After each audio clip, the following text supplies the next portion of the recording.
Eu sou o Dr. José Leonardo, médico especialista em cirurgia do joelho, e hoje nós vamos falar sobre um tema que envolve as fraturas ao redor do joelho, que é a fratura da patela, a fratura da rótula. A patela, a rótula, é esse ossinho que fica na frente do joelho. Então, quando a gente quebra esse osso, é a chamada fratura da patela. Como que acontece essa fratura? Em geral, são traumas diretos no joelho. O paciente cai ajoelhado, o paciente está sentado no carro e tem um acidente de carro e ele vai com o joelho direto no painel do carro, ou um acidente de moto. Em casos mais raros, ou os pacientes com o osso um pouco mais frágil, o paciente osteoporótico, ele está caindo durante uma queda, ele tenta segurar a queda, forçando a musculatura do joelho, e essa pode ocorrer uma fratura por avulsão da patela também. Então essas são umas principais causas aí de fraturas da patela, em que quando isso ocorre, o paciente pode basicamente tratar de forma conservadora, que seria não cirúrgica, ou de forma cirúrgica, que aí depende do tipo da lesão que ele teve na patela. Quando o paciente tem uma fratura da patela, mas não teve desvio articular, como a gente fica sabendo disso? A gente tem que realizar exames. A gente precisa de realizar uma radiografia para a gente avaliar se existe um deslocamento dessa patela. Se a patela fraturou, mas ela continuou no local, ou se ela fraturou e ela ficou posicionada dessa forma.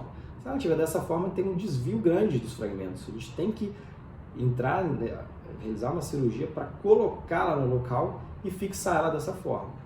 Então isso vai depender muito do tipo de lesão. Existem fraturas da patela em que deslocam a superfície articular da patela.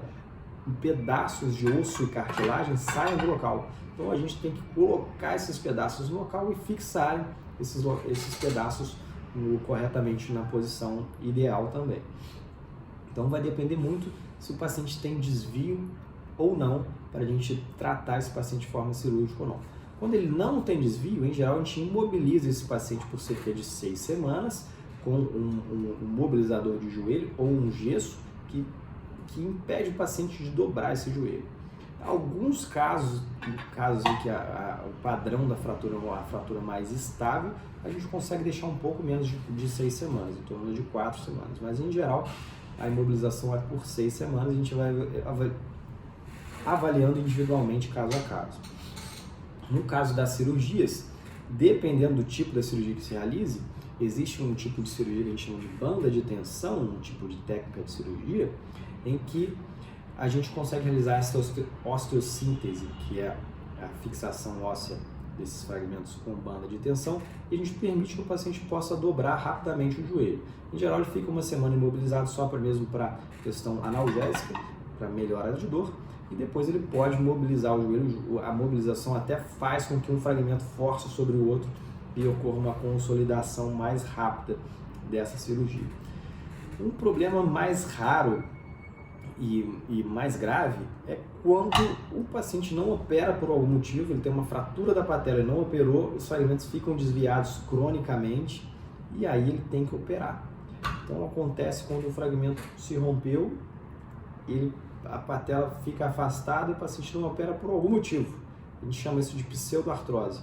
O paciente perde a força de extensão do joelho, ele não consegue esticar mais.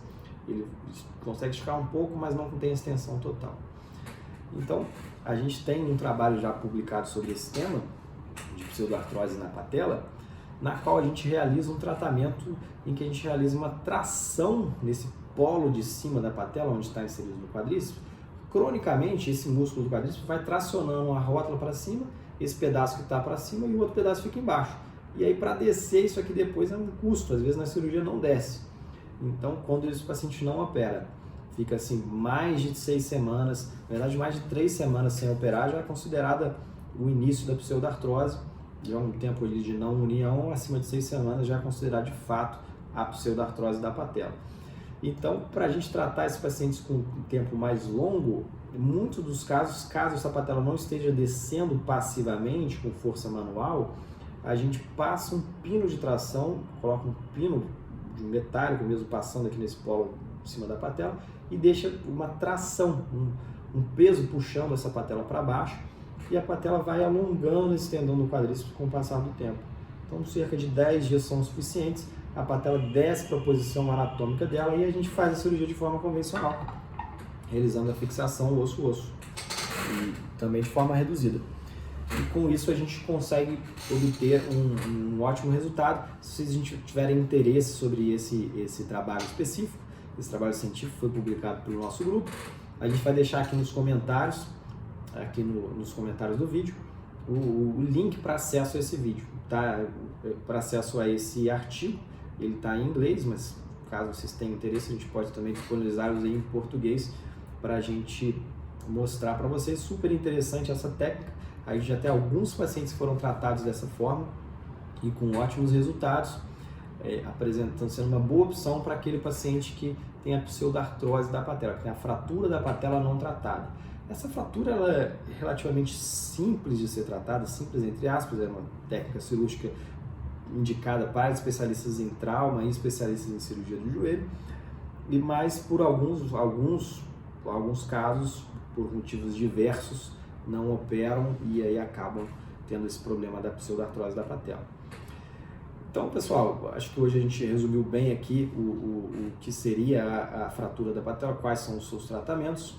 Basicamente, se não tiver desvio, o paciente pode tratar de forma não cirúrgica. Tendo desvio, o tratamento cirúrgico é mais indicado. Lógico que a gente tem que individualizar de paciente para paciente os diferentes tipos aí de lesão para a gente poder realizar o tratamento de forma mais adequada para aquele paciente.